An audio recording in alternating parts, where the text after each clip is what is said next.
musicalmetaphors.com or on Amazon as well. It's an ebook and soft copy. All right, I'm gonna do a poem called PowerSuit. In the stillness of the garden, my king, you were wonderfully crafted. It was there that an accumulation of clouds appeared, transcending above the heavens. Mesmerized by fruit-bearing trees and animals that lay beside still waters in peace, God contemplated the very creation of your essence and being. He looked around and said, "This is all well, but there is none like me." The decision was made.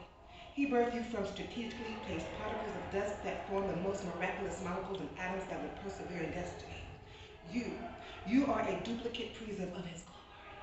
This marvelously sculptured form full of life, light, the first man created, you are earth. God blew from his nostrils and inhaled in you his dynamite, and you inhaled your first breath. The land which you traded your spirit was lush. It was bountiful in every aspect. There was no just cause to need or want, all laid within your grasp. Your only ultimatum was that you reach for it, not self-made, but CEO of the terrain in which you have been provided. From day one, you were made to be the man in charge, living it up large, king, majesty, ruler. God saw and said, "It is good, yet your woe, she is missing.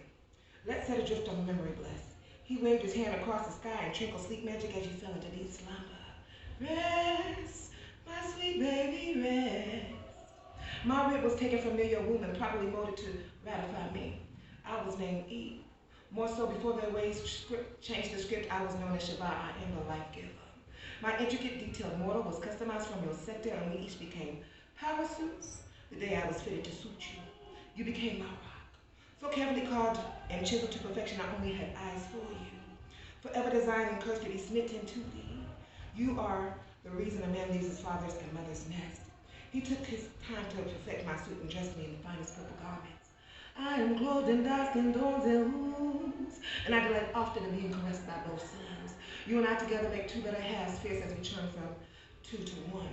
He said, "Go and multiply," and we did. You tore the ground and I planted the seeds.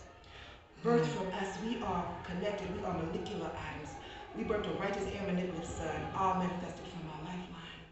In turn, we became father and mother to more than one nation. Baby, look up to the sky and count the stars. Those are your children. The residual of God's splendor rests all over the continuum of your bloodline. Yet today, you run from him, you run from me. I dash my foot against a stone and try to conceive where you are mentally. Tell me, dear safety Adam, where are you? Where are your thoughts? I have but one single decree. It is to claim back your dynasty. You are not created to believe that you are a dog. I remember my place. I beg you to remember yours.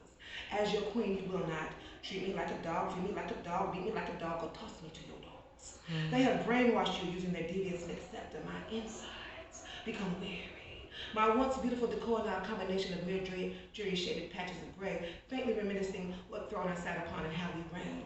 As Miss Sophia in the color purple said, "I never thought I had to fight in my own house. I love Hopper, God knows I do. But I kill him dead before I let him beat me." What? Did they also lynch your attitude after they changed your name? Our house has become divided. I single-handedly raise our sons and daughters. Our once plentiful land is scarce. The heirs no longer respect you nor me. I keep praying to God and drinking from his eternal waters, but my thirst consumes me. I am parched without ventilation. I am hot and heated. How can my thoughts be quenched? I detest your neglect.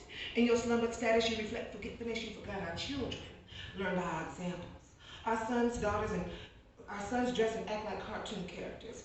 Their behinds talk and need to be washed linens. Those linens should only be shown in private. They speak volumes without saying a word. Our daughters forgot they were priceless.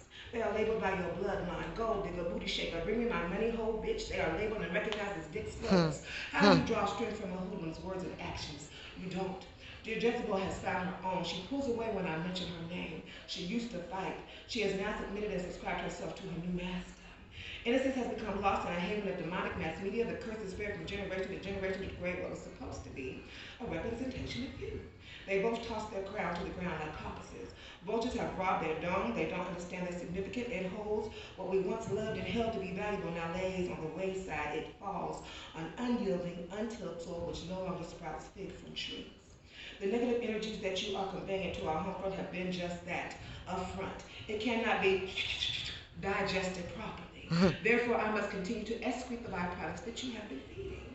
We can no longer stand by the sideline and continue to taste your mediocrity.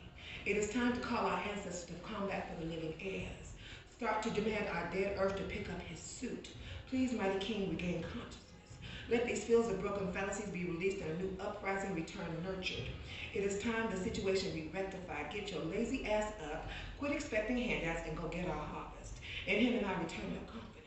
Let me no longer search the street to find you drunk with scoundrels, but share the seeds that I have ripened and bore for our nest with she who wears 7 horns. I demand lift up your chin. I dare you to pick up the crown of knowledge you were once dealt, put it back where it belongs, on your head. Kill the beast, let it rest in peace when you find the strength to say no. Say no to the world and pick back up your armor. It is time you become drenched. May the drops of dew awaken you from your deep rest. May you no longer sit idly by as if blood from your lifeline is suppressed. Awake, O consciousness. It is time we reign again. Proudly wear and adorn yourself in your power suit. Yes. Woo.